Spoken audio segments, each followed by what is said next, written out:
Don't you dare leave me. Stay with me, please. It's all right. I love you. The bullet tore through her shoulder in the split second she made a choice that would change everything. And as Brenda collapsed into his arms, the Korean Mafia boss finally understood the one thing his empire could never protect him from. This is the moment everything started to change. The fluorescent lights of the 47th floor hummed their monotonous symphony as Brenda Jakes smoothed down her charcoal pencil skirt and straightened the stack of confidential folders on her desk. It was 11:47 p.m. on a Thursday, long past the time when reasonable people went home to their families.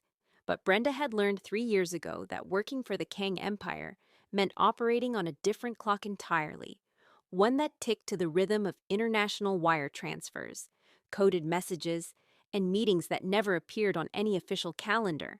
She pressed her fingertips against her temples, trying to massage away the headache that had been building since the afternoon conference call. Through the floor-to-ceiling windows of the executive suite, Seoul glittered like a galaxy fallen to Earth, beautiful and indifferent to the secrets buried in buildings like this one. Brenda had long stopped asking herself how a black single mother from Illinois had ended up managing the corporate offices of South Korea's most powerful and most dangerous business empire. She knew the answer. Desperation had brought her here, and something far more complicated had made her stay. The soft ding of the private elevator made her pulse quicken in a way she'd trained herself not to acknowledge. Only one person used that elevator at this hour.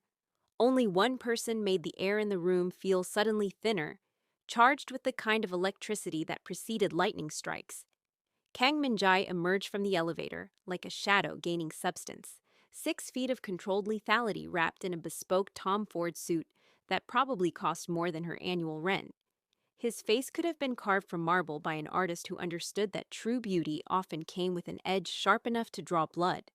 High cheekbones, a jaw that looked capable of making decisions that ended lives, and eyes so dark they seemed to absorb light rather than reflect it. He didn't look at her immediately. He never did. It was part of the dance they'd perfected over 3 years. The careful choreography of employer and employee, of man and woman, of predator and what? Prey?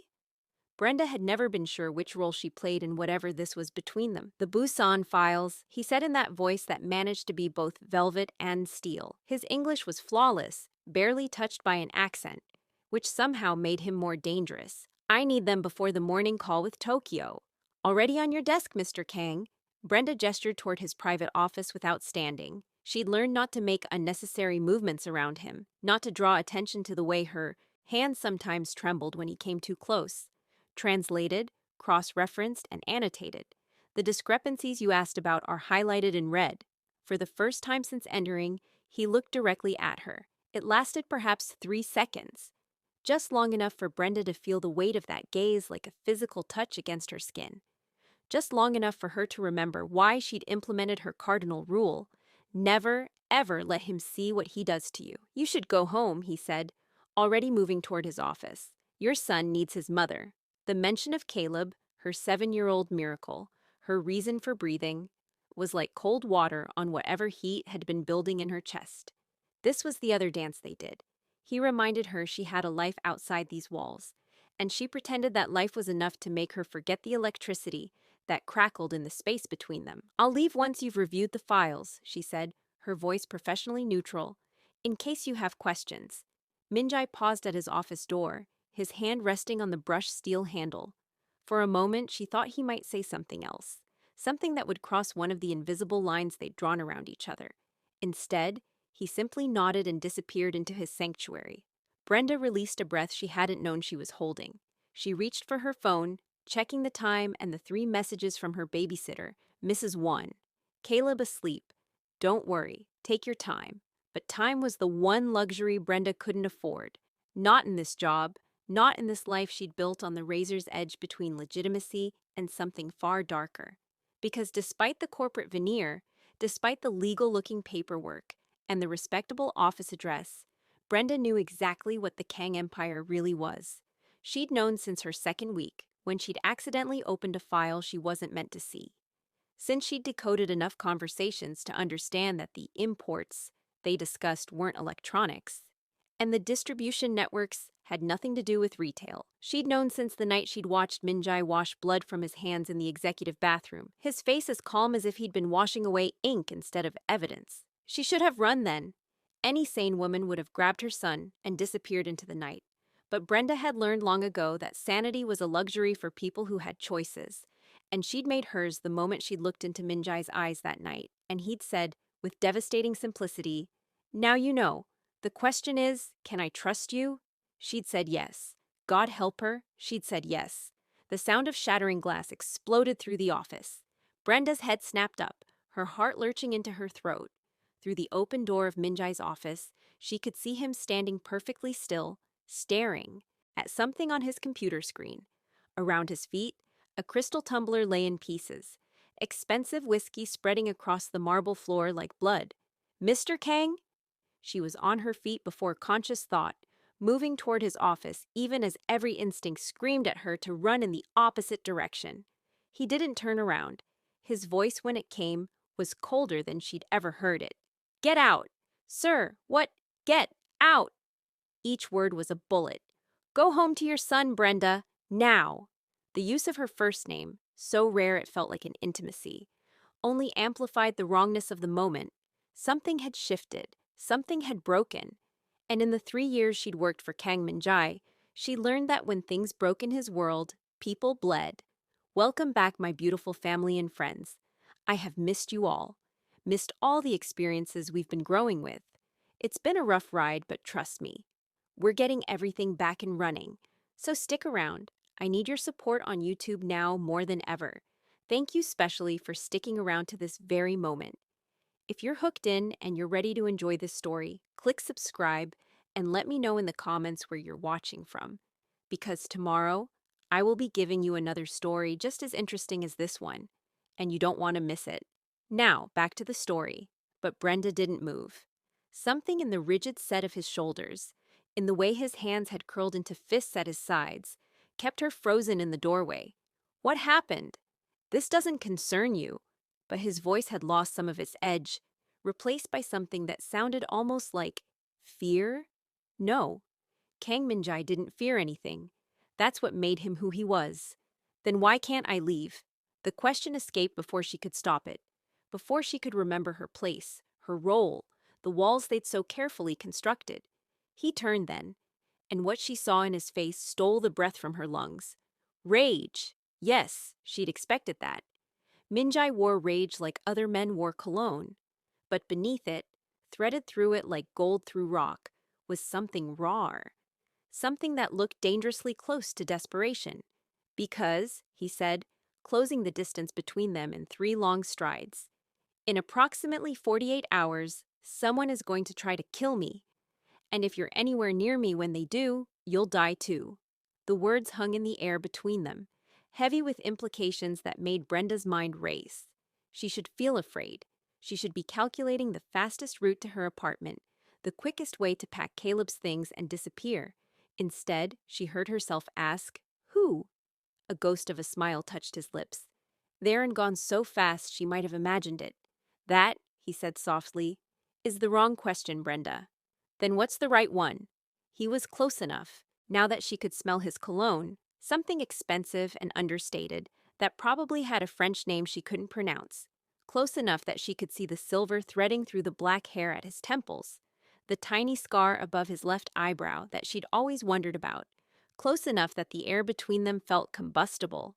"The right question," Minjai said, his eyes searching hers with an intensity that felt like drowning, "is whether you'll help me stop them." And there it was.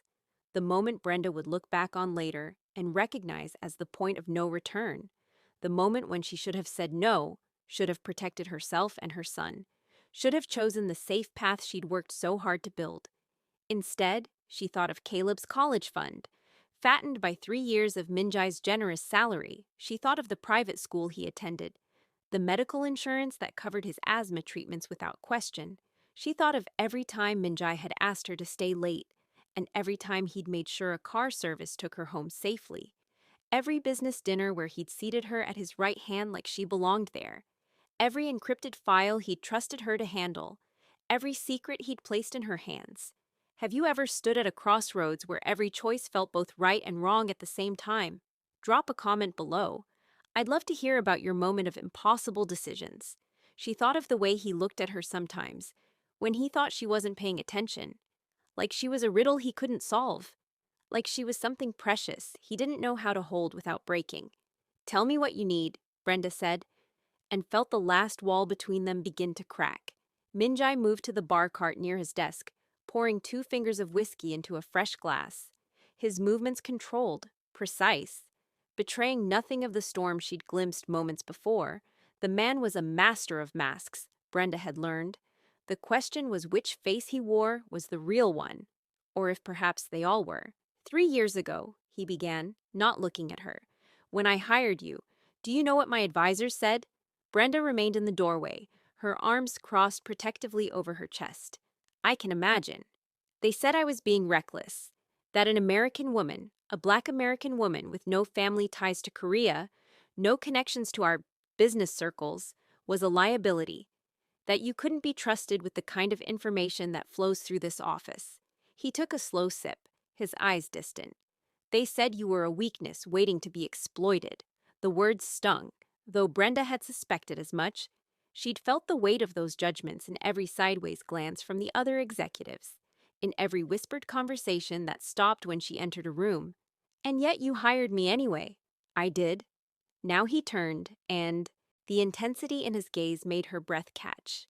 Do you know why? She shook her head, not trusting her voice. Because when I interviewed you, I saw something my advisors are too jaded to recognize anymore.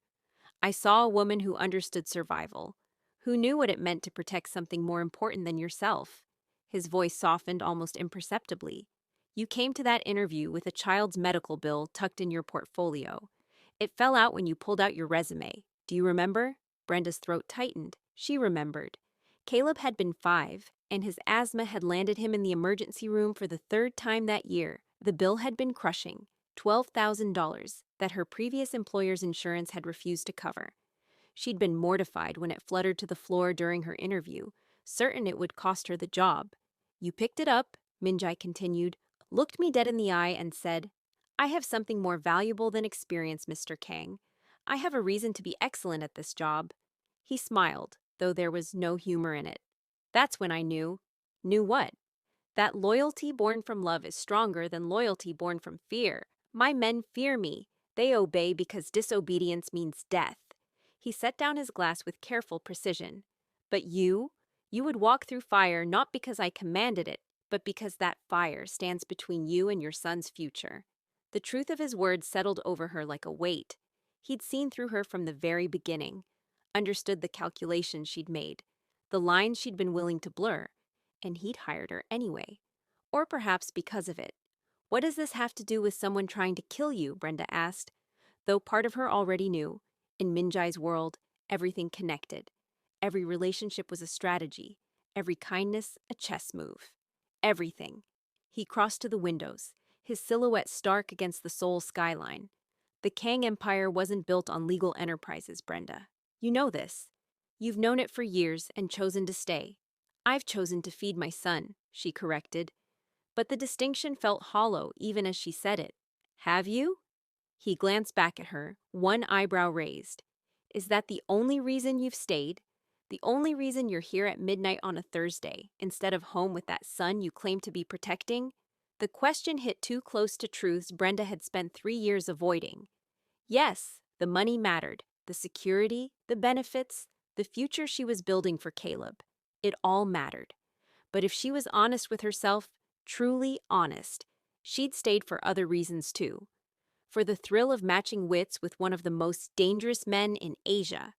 For the addictive rush of being trusted with secrets that could topple governments. For the way Minjai looked at her sometimes, like she was the only real thing in a world of carefully constructed illusions. We're not talking about me, she said, deflecting. Someone wants you dead. Who? Minjai studied her for a long moment, and she could almost see him making calculations, weighing risks, deciding how much truth to offer. Finally, he said, My cousin, Park Jin-woo. The name was familiar. Brenda had processed enough wire transfers and property deeds to know the major players in the Kang family structure. Park Jin-woo managed the Busan operations, a portfolio that included shipping, real estate, and what the files euphemistically called import-export facilitation. Why? She asked. Because I've decided to go legitimate. The words were simple, but their implications were seismic. Or as legitimate as a man with my history can ever be. I'm 42 years old, Brenda. I've spent 20 years building an empire on blood and fear, and I'm tired. There was something in his voice, a weariness that made him seem suddenly human in a way that frightened her more than his violence ever had. Monsters she could understand, but a man who wanted redemption? That was infinitely more dangerous to her carefully maintained emotional distance. Your cousin doesn't approve of this plan, she said. My cousin has spent 15 years waiting for me to die or slip up so he can take control.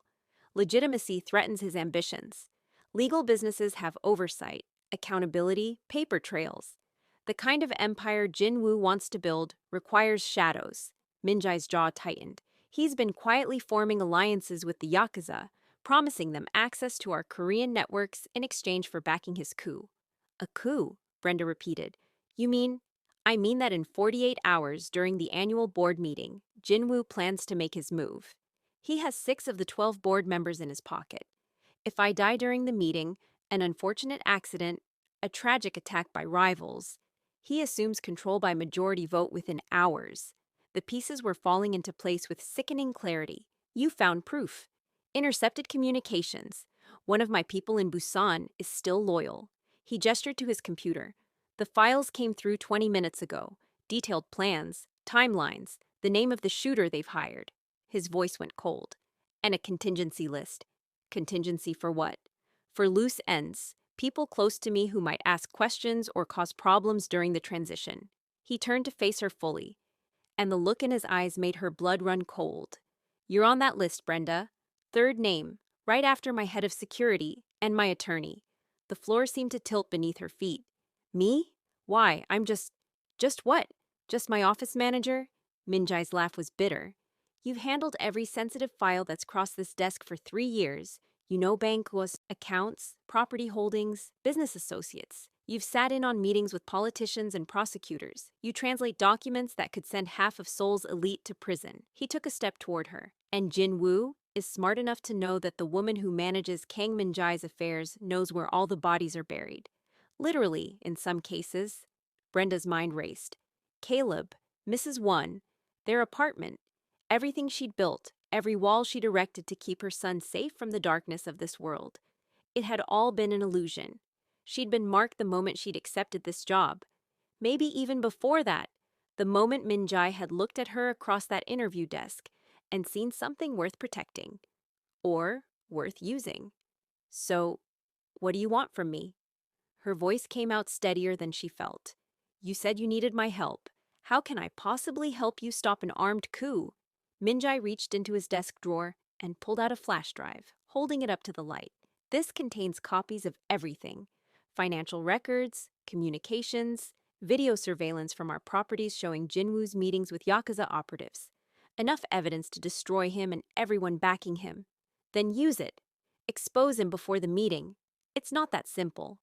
If I move against Jinwoo directly, I start a war. The families backing him won't accept his removal without retaliation. Blood will spill across 3 countries. His fingers closed around the flash drive. But if he makes his move and fails, if his coup attempt is documented and witnessed by neutral parties, then I can eliminate him with the full support of the Syndicate Council. Self-defense, justified response, no war. The strategy was ruthless and elegant, exactly what she'd expect from Minjai. But there was a piece missing. Where do I fit in? I need someone I trust absolutely to hold this insurance. Someone who isn't connected to the family, who can't be bought or intimidated by Jinwoo's people. He held out the flash drive. If something goes wrong at that meeting, if Jinwoo succeeds, I need you to take this to Agent Park Soo-jin at the National Intelligence Service. She's been building a case against the Yakuza for years. This would give her everything she needs. Brenda stared at the small piece of plastic and metal like it was a live grenade. You're asking me to betray your own family, to destroy the organization you've spent 20 years building. I'm asking you to survive." His voice was rough, raw, with something that sounded almost like emotion. "If I'm dead, the Empire doesn't matter anymore. But you have a son, a life, a future that has nothing to do with my sins." He pressed the flash drive into her palm, his fingers warm against her skin. "Promise me. If I die, you take Caleb and run. You give this to Agent Park and disappear." The weight of the drive seemed impossibly heavy. Brenda looked up at him, really looked, and saw past the carefully constructed armor to the man beneath.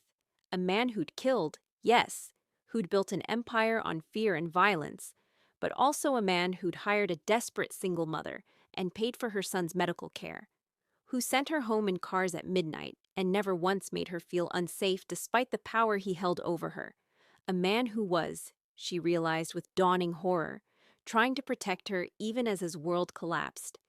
"And if you don't die," she whispered, "if this plan works and you survive." Something flickered in his eyes. Hope, maybe, or just the reflection of city lights.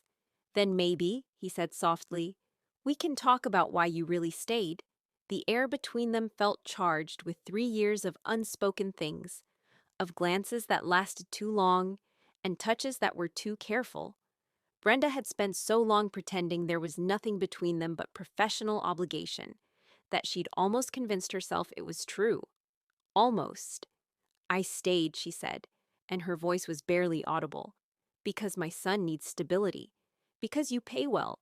Because? Minjai had moved closer without her noticing, or maybe she'd moved toward him. The space between them had shrunk to nothing, and she could feel the heat radiating from his body. "Because you see me," she finished, and the admission felt like standing naked in front of him. Not just the single mom, not just the employee, you see, me. For a moment, just a heartbeat, his mask slipped entirely. She saw longing there, and loneliness, and a hunger that had nothing to do with power or control. His hand lifted, almost of its own accord, reaching for her face. Then his phone buzzed, shattering the moment like a stone through glass. Minjai stepped back, the wall slamming back into place so fast Brenda almost doubted they'd ever fallen. He checked the message, his face hardening. "My security team. They've picked up unusual activity near your apartment building." Ice flooded her veins. "Caleb, I'm sending men there now, but you need to go. Pack light. Whatever you and your son need for a few days. You're staying in one of my safe houses until this is over." "I can't just disappear. My son has school. You have 48 hours to stay alive." Minjai cut her off, his voice hard as stone. "School doesn't matter if Jinwoo's people decide you're easier to eliminate before the meeting than after. Go, now." He was right, and they both knew it. Brenda closed her fist around the flash drive, feeling its edges bite into her palm. "What about you?" "I'll do what I've always done." His smile was sharp as a blade. "I'll survive." She wanted to say something more, to acknowledge what had almost happened between them, but the moment was gone, replaced by the cold calculus of survival. She turned toward the door, then paused. "Minjai?" It was the first time she'd used his given name. His eyes widened almost imperceptibly.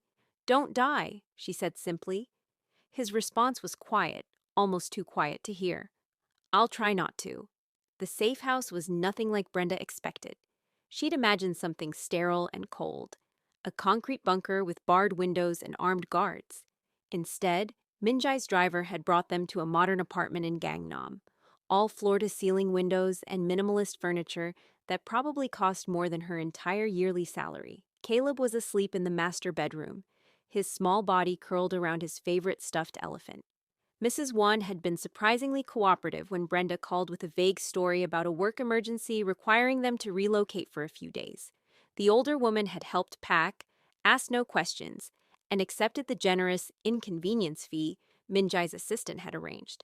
Now, at 3 a.m., Brenda stood at those expensive windows, watching Seoul sleep, the flash drive burning a hole in her pocket. She'd tried calling Minjai twice. Both calls went to voicemail.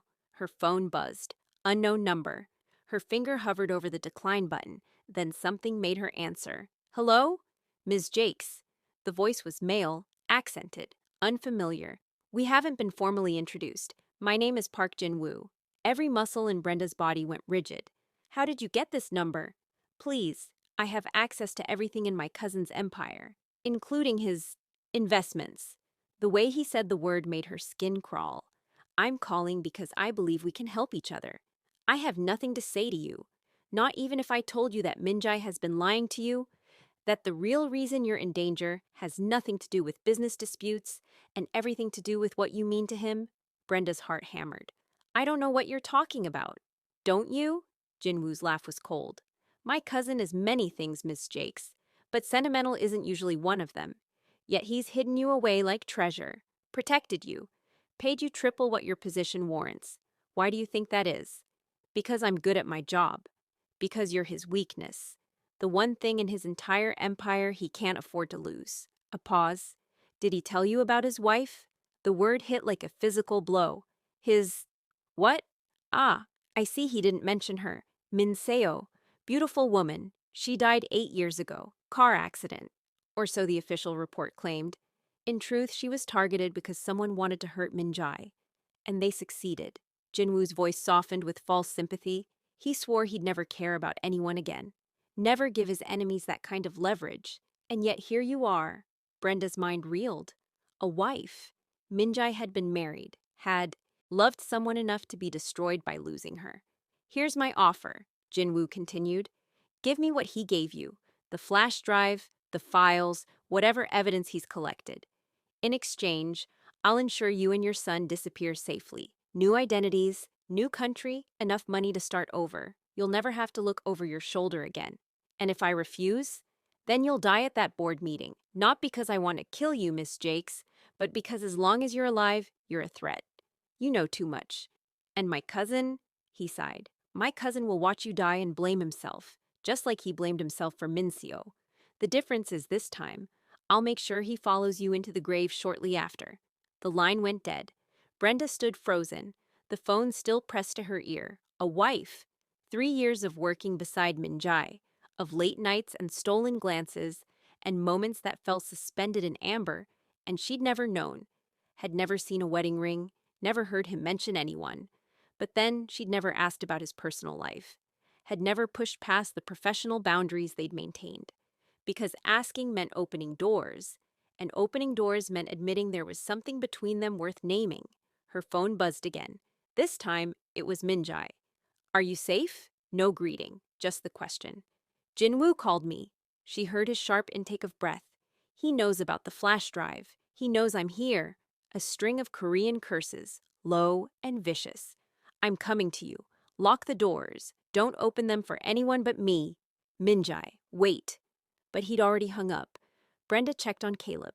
Still sleeping, peaceful, unaware that his mother's choices had put them both in the crosshairs of a war between monsters.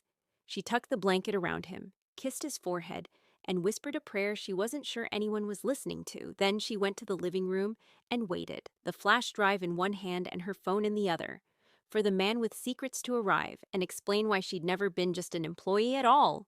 Minjai arrived 30 minutes later, flanked by 2 security guards who positioned themselves outside the apartment.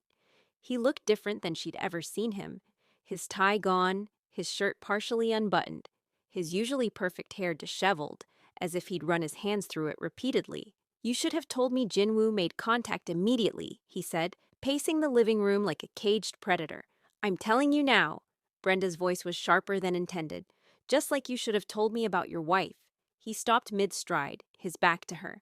The silence stretched so long she thought he might not respond at all. Minseo. Her name on his lips sounded like a prayer and a curse. She wasn't supposed to be part of this world. I kept her separate, protected. Or so I thought. He turned, and the anguish in his eyes was naked, unguarded. They took her from me to prove a point, that no one in my position gets to have normal things. Love, family, peace. Who took her? The Yakuza clan I was at war with at the time. They've since been dealt with. But the lesson remained. His jaw tightened. I swore I'd never let anyone close again, that I'd never give my enemies ammunition. Then why did you hire me? The question escaped before Brenda could stop it. Why keep me around if I'm such a liability?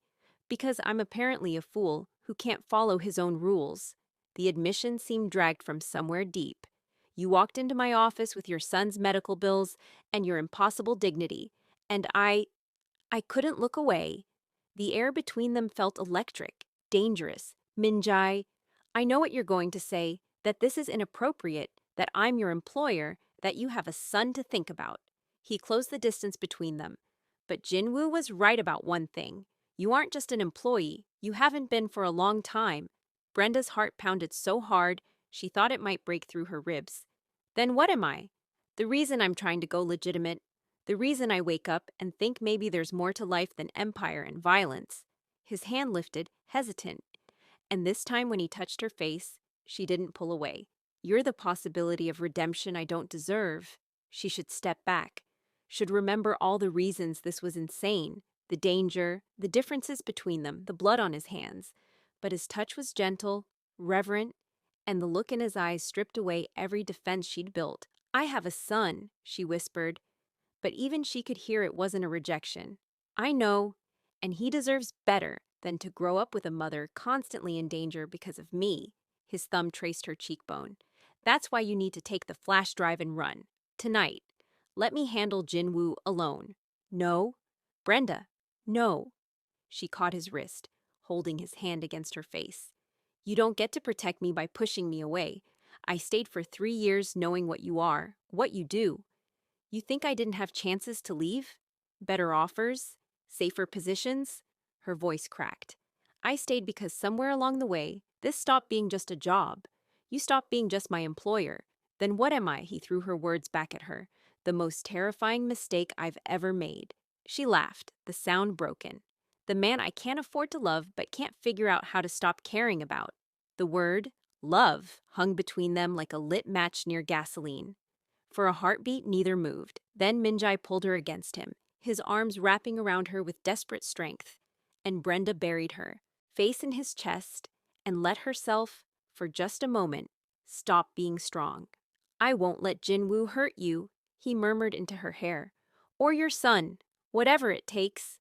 Then don't go to that meeting alone. She pulled back enough to look up at him. Let me help. Let me be your witness, your backup. I'm already in this, Minjai. You can't protect me by leaving me behind. Before he could argue, Caleb's sleepy voice drifted from the bedroom. Mama? Reality crashed back. Brenda stepped out of Minjai's arms, suddenly aware of how they must look, how inappropriate this all was. I should go to him. Minjai's face had shuddered again. The moment of vulnerability locked away. We'll talk strategy in the morning. For now, both of you need rest. But as Brenda went to comfort her son, she felt Minjai's eyes on her back and knew that everything had changed. The walls between them had finally crumbled, and there was no rebuilding them now. The board meeting was held in a private room at the Shilla Hotel, neutral territory, as tradition demanded. Brenda sat in the back corner, ostensibly there to take notes, but really present as Minjai's insurance policy. A witness. A wild card Jinwoo wouldn't expect. She'd left Caleb with Mrs. Wan at a different safe house, kissing him goodbye with a brightness she didn't feel, promising she'd be back by dinner. The flash drive was hidden in her bra, the one place she figured no one would search without her permission. 12 board members sat around the mahogany table, their faces masks of professional neutrality. Jinwoo sat directly across from Minjai, his smile sharp as broken glass. Between them sat the future of the Kang Empire. Gentlemen, Minjai began, his voice carrying the weight of absolute authority. I've called this meeting to discuss the restructuring of our operations. As you know, I've been working toward legitimizing our business interests. By destroying everything we've built, Jinwoo interrupted smoothly. My cousin speaks of legitimacy as if it's a virtue. But what he really means is weakness. Capitulation to governments that would see us destroyed. Murmurs around the table. Brenda's pen stilled on her notepad. I mean survival, Minjai countered. The world is changing. Law enforcement has tools now that didn't exist 20 years ago. Digital surveillance, international cooperation, forensic accounting. We either adapt or we die. Or, Jinwoo said, standing slowly, we remove the rod at the top and continue as we always have. Strong, unified, uncompromising. That's when Brenda saw it. The nearly imperceptible nod Jinwoo gave to the man standing by the door. The way that man's hand moved toward his jacket. Minjai! She was moving before conscious thought, her body acting on pure instinct. The gunshot was deafening in the enclosed space. Brenda felt the impact like a freight train. White-hot pain blossoming in her shoulder, as the bullet meant for Minjai's head found her instead. She hit the floor hard, her vision swimming, dimly aware of chaos erupting around her. Minjai's roar of rage, gunfire, screams, the metallic taste of blood in her mouth. Then his face above hers, his hands pressing against her shoulder, his voice ragged with something that sounded like terror. No, no, no, Brenda, stay with me, stay with me. The drive, she gasped, each word agony. Inside pocket, left side. Fuck the drive. His composure had shattered completely. You're not dying, I won't let you. But darkness was pulling at her, soft and insistent. The last thing she saw before it claimed her was Minjai's face, and the realization that she'd never seen him cry before. Brenda woke to the smell of antiseptic and the steady beep of monitors. Hospital, private room. Through the fog of painkillers, she registered warm fingers wrapped around hers. Minjai sat in the chair beside her bed, still wearing his blood-stained shirt. Her blood, she realized distantly. His head was bowed, his free hand covering his face. He looked like a man at the end of everything. You're still here, she whispered, her throat raw. His head snapped up, his eyes red-rimmed and fierce. Where else would I be? Shouldn't you be dealing with Jinwoo, the board? Jinwoo is dead. I shot him myself after he shot you. His voice was flat, empty. The board members who supported him are in custody. The ones who remained loyal are cleaning up the mess. My empire is secure. He laughed, the sound broken. And all it cost was you nearly dying for me. I'm not dead. You were shot because of me, because I was selfish enough to keep you close, because His voice cracked. Min Seo died because I loved her, and I swore I'd never... But then you... Minjai. She squeezed his hand with what little strength she had. I chose to be there, chose to warn you. You don't get to take that choice away from me. You shouldn't have had to make it. He was on his feet now, pacing like a caged animal. You should be home with your son, safe, living a normal life, not bleeding out in a hotel because you... He couldn't finish. Because I love you, Brenda said quietly. He froze. I love you, she repeated, stronger now despite the pain. I have for a while, I think. Maybe since that first year when Caleb got sick and you personally called the hospital to authorize his treatment. Maybe before that. I don't know when it started, but I know what it is. You can't. But there was no conviction in his words. I'm a killer, a crime lord, dangerous. Yes, I know. I've known for 3 years. She met his eyes steadily. I also know you're the man who hired a single mother no one else would risk on, who sends me home safely every night, who's trying to build something better than what he inherited. That's the man I love. Minjai sank back into the chair, his face in his hands. When he looked up, tears tracked down his cheeks. The second time she'd seen him cry. I can't protect you. Jinwoo proved that. As long as you're connected to me, you're a target. Then don't protect me. Her heart was breaking even as she said it. Let me go. Let me take Caleb somewhere safe, somewhere you're not. Give us both a chance at the normal life you keep saying I deserve. The words hung between them, an ending neither wanted but both knew might be necessary. What would you sacrifice for love? Safety, or the person who makes you feel most alive? Let me know below. 3 days passed. 3 days of Brenda recovering in the hospital, of Minjai visiting only once more, briefly, formally, to ensure she had everything she needed. He'd arranged for her medical bills to be covered, for a generous severance package, for relocation assistance if she wanted it. He was letting her go, giving her the out she'd suggested. And it was killing her. On the 4th day, Mrs. Wan brought Caleb to visit. Her 7-year-old burst into the room with the resilience of childhood, his fear quickly replaced by fascination with the hospital equipment. Does it hurt, Mama? He asked, staring at her bandaged shoulder.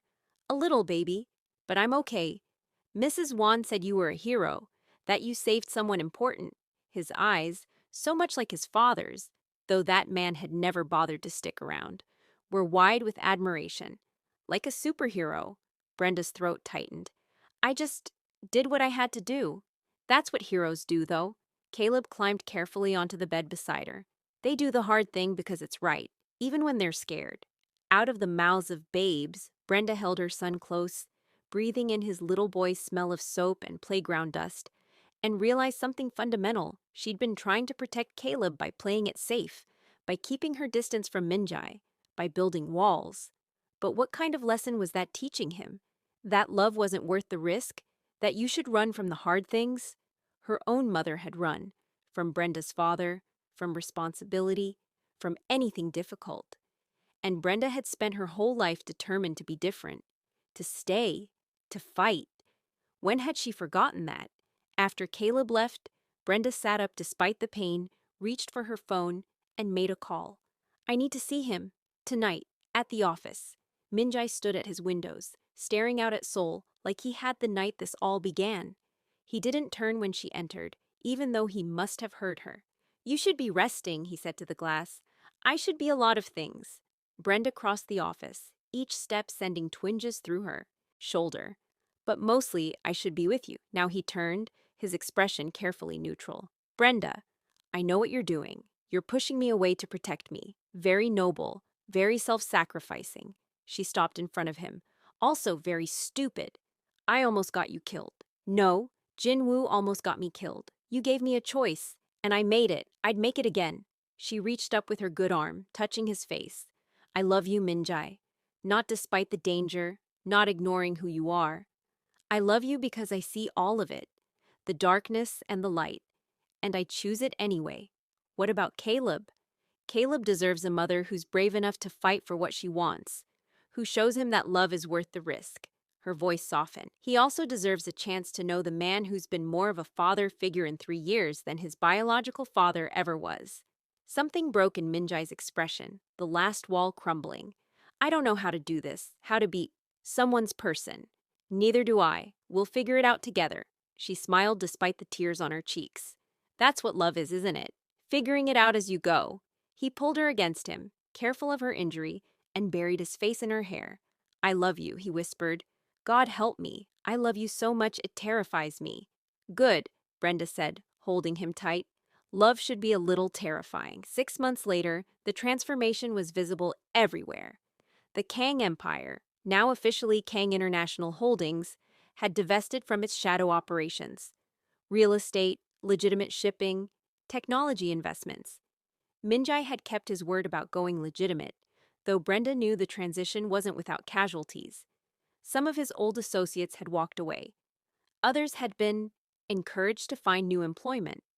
But tonight wasn't about business.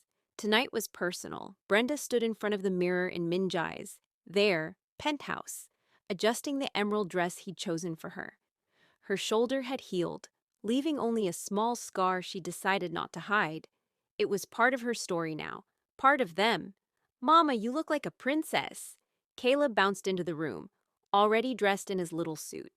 In 6 months, he'd grown comfortable in this new life, splitting time between the penthouse and their kept apartment. More importantly, he'd grown to love Minjai, who'd proven surprisingly patient with 7-year-old questions and surprisingly good at helping with homework. Thank you, baby. She kissed his forehead. You look very handsome. Mr. Minjai, said tonight is special, is it? Before she could answer, Minjai appeared in the doorway, devastating in a tailored tuxedo.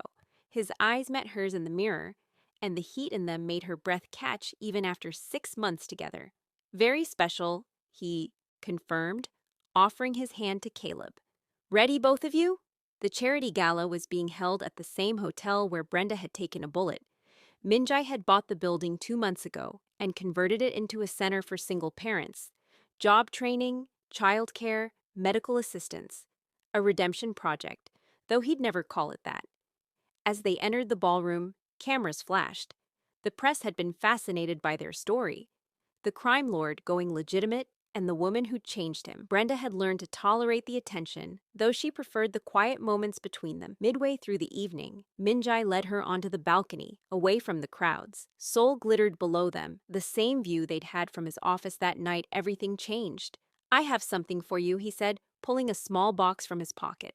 Brenda's heart stopped. Minjai, I know what you're going to say, that it's too soon, that we should wait, that Caleb should be consulted. He opened the box, revealing a ring, simple, elegant, perfect, But I've waited 30 years to find you. I'm not waiting anymore.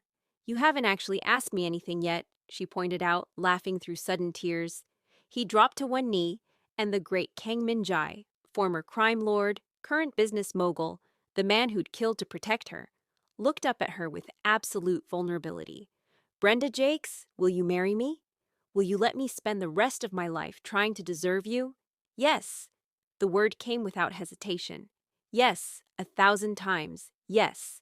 He slipped the ring onto her finger, stood, and kissed her with a passion that still made her knees weak.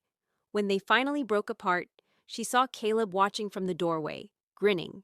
Does this mean Minjai's going to be my dad for real? He asked. Minjai knelt down to Caleb's level. Only if you want me to be. Caleb threw his arms around Minjai's neck. I want that. I want that a lot. And Brenda, watching the two people she loved most in the world embrace, finally understood what redemption looked like. It wasn't about erasing the past. It was about building something better from the ruins. 1 year later, Brenda stood in the nursery of their home, rocking gently as she cradled their daughter, Min-hee, named for Minjai's late wife, with Brenda's blessing. Some loves didn't compete. They coexisted, honoring what was while embracing what could be. The room was painted soft yellow, filled with both Korean and American touches. A visual representation of the life they'd built together, blended, complicated, beautiful. Minjai appeared in the doorway, Caleb riding on his shoulders despite being almost too big for it. Her son, their son now, officially adopted 3 months ago, giggled as Minjai pretended to stumble. Careful with him, Brenda chided gently. I'm always careful with our family, Minjai replied, and the word our still sent warmth through her chest. He'd kept his promise. The empire was legitimate now, though Brenda knew his reputation still preceded him. Some fears, once earned, never fully disappeared. But he wielded that reputation differently now, protecting rather than threatening, building rather than destroying. After tucking Caleb into bed with a story about a brave knight and a fearless queen, they returned to the nursery. Minjai took Min-hee from Brenda's arms, his large hands gentle as he laid their daughter in her crib. Do you ever regret it? He asked quietly, watching their daughter sleep. Choosing this life, the complications, the scrutiny, Never. Brenda wrapped her arms around him from behind. Not for a single moment. He turned in her embrace, his forehead resting against hers. I spent so many years thinking I didn't deserve happiness. That redemption wasn't meant for men like me. And now? Now I wake up every morning next to you and think maybe grace isn't something you earn. Maybe it's something you accept when it's offered. His lips brushed hers softly. You offered me grace, Brenda. You and Caleb, and now Min-hee. You gave me a family when I thought I'd lost the right to have one. You gave me something too, she said. You saw me, really saw me, when everyone else just saw a struggling single mom. You gave me purpose, partnership, passion. You gave me a love story I never thought I'd have. They stood together in the soft glow of the nightlight, their daughter sleeping peacefully, their son safe down the hall, and the city they'd claimed as theirs spreading out beyond the windows. The journey from that first night in his office, when she'd been just an employee and he'd been just her dangerous boss, to this moment had been anything but simple. There had been bullets and blood, secrets and sacrifice. There had been fear and fury, and moments when the easy choice would have been to walk away. But love, Brenda had learned, was rarely easy. It was brave. It was choosing to stay when running would be safer. It was taking the bullet, speaking the truth, fighting for the future you wanted even when the odds seemed impossible. As Minjai pulled her close and they swayed together in the quiet darkness, Brenda thought about the woman she'd been, desperate, afraid, alone, and she looked at the woman she'd become, loved, strong, whole. Some stories ended with happily ever after. Theirs was more complicated than that, messier, more real, but it was theirs. And that made it perfect. Thank you for watching this story to the end. If you enjoyed the story, you will surely love the next one. It's as crazier and more intriguing as you can ever imagine, so do check it out. Click on the image showing on your screen right now to watch the next one.